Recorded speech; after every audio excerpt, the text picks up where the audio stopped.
Qawluhu lil ijadi ay wa lil i'dami aidan. Wal muradu al ijadu fi ma la yazalu.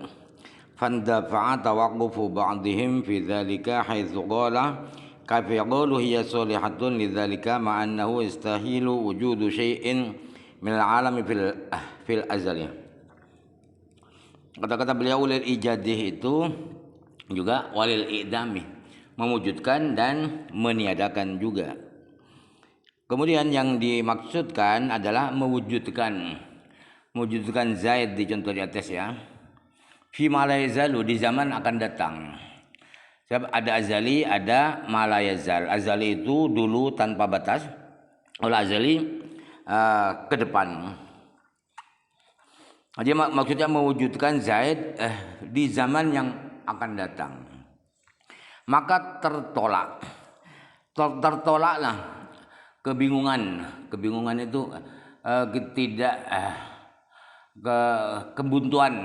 kebuntuan sebagian ulama tidak ngerti dalam kata-kata lil ijad itu dengan karena dia berkata begini, bagaimana mungkin bisa dikatakan bahwa sifat qudrah itu layak untuk mewujudkan zaid misalnya.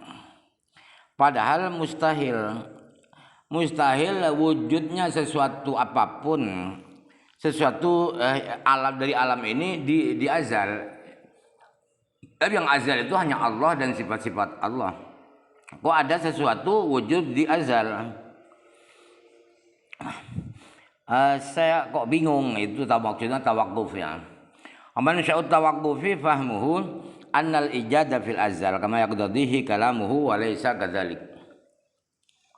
Sumber kebingungan si ulama ini ya, biangnya kebingungan ialah dia memahami bahwa mewujudkan itu adalah di azal, di qidam. Sebagaimana pemahaman itu yang digiring oleh susunan bahasa, tuturan kata Imam Fudhali kitab ini, Kifatul Awam ini. Padahal tidak begitu. Tidak mewujudkan di azal, tetapi fi ma la yazal, di zaman yang akan datang, bukan fil azal. Keluaran judulnya. Ijad sudah selesai. Fa hiya shalihatun fil azali li an tujida zaidan tawilan aw qasiran aw aridan. Wa shalihatun li dhahi al-ilmah.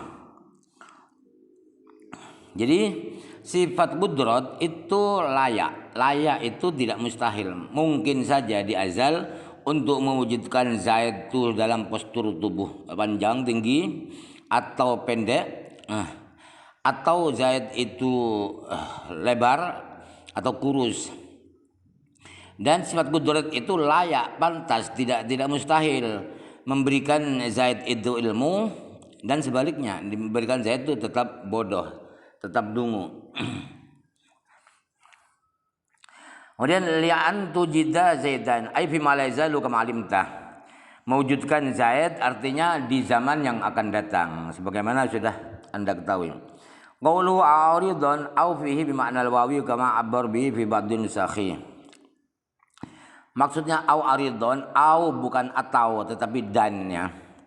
Wawunya bermana waw, bermana dan, sebagaimana di sebagian salinan manuskrip tulisan tangan itu pakai waw bukan au. Wa muqabilu mahdhufun taqdiru wa aridon aw ghayra aridin. Sebaliknya aridon itu dibuang. Asalnya begini, adalah wa aridon au ari au ghayra aridin, tidak lebar atau lebar atau tidak lebar. Terus keluar lagi. Wa ta'alluquha at-tanjisi wa mukhtasun bil hal alladhi ali zaidun. Kemudian berhubungannya sifat qudrah yang tanjizi, bukan suluhi. Kalau suluhi yang dulu ya.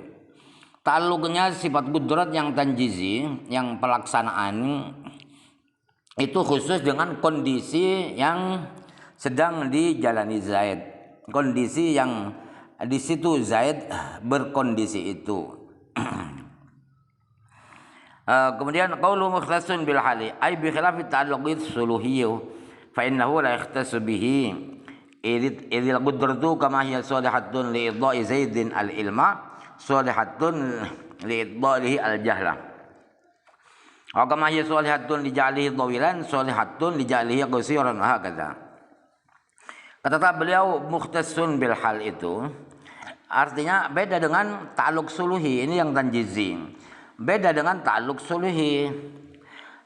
Sebab yang ta'alluq suluhi itu tidak khusus dengan kondisi yang dihadapi Zaid, yang sedang dijalani Zaid. Kenapa? Karena sifat qudrat itu sebagaimana qudrat itu layak, masuk akal, tidak janggal. Qudrat itu memberikan Zaid itu ilmu, sebaliknya layak juga sifat qudrat itu memberikan Zaid sifat kebodohan. Dan sebagaimana sifat qudrat itu juga pantas, layak, tidak janggal, tidak mustahil menjadikan Zaid itu panjang, juga layak juga sifat qudrat itu memberikan Zaid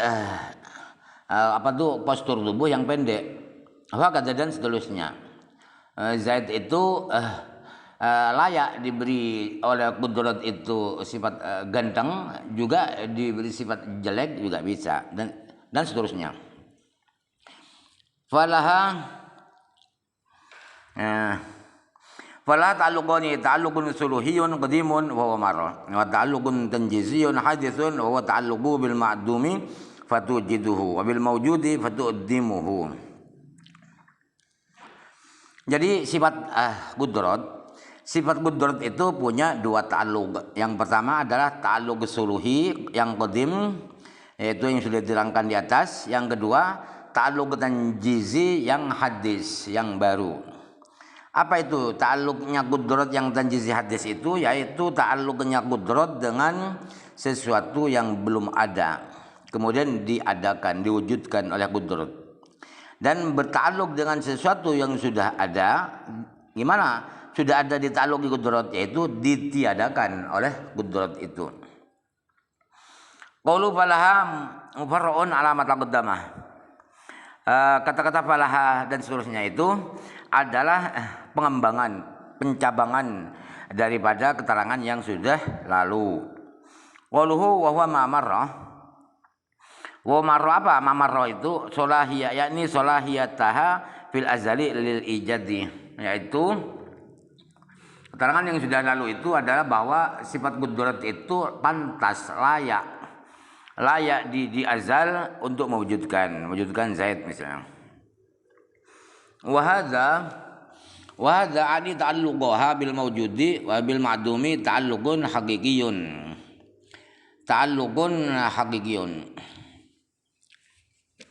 Sifat ini ya. Nah, hal ini apa itu ini? Ini itu adalah ta'alluqnya sifat qudrat dengan sesuatu yang mewujud, dan sesuatu yang tidak mewujud adalah namanya ta'alluq hakiki. Ta'alluq hakiki berkaitan yang sebenarnya. Qauluhu wa huwa ta'alluquha hadza suni'u yaqtadi annahu lam taqaddam ma'annahu qad dzakarahu fi mamarrah faraqala falaha ta'alluqun suluhiyun qadimun ta'alluqun tanjiziyun hadithun wa qad marra lakana ajwada. Susunan seperti ini, susunan bahasa ini dari pengarang, dari musannif itu memberi pengertian bahwa penjelasan ini belum pernah diterangkan, padahal sudah diterangkan di keterangan yang sudah lalu. Jadi seandainya beliau yang Fudhali membuat redaksi susunan begini, falaha ta'alluqun suluhiyun qadimun ta'alluqun tanjiziyun hadithun wa qad marra. Nah, kalau susunan seperti itu lakan ajwada, maka itu lebih baik. Lebih bagus susunan seperti itu. Qauluhu ani ta'alluqaha. Law qala ani ta'alluqaha at-tanjiziyah lakana adhhara. eh, kata-kata ani ta'alluqoha itu seandainya tidak berbunyi seperti itu, kalau seandainya berbunyinya begini, ani ta'alluqoha at-tanjiziyah, maka kalau redaksinya ta'alluqoha at-tanjiziyah, maka itu lebih terang, pengertiannya lebih terang.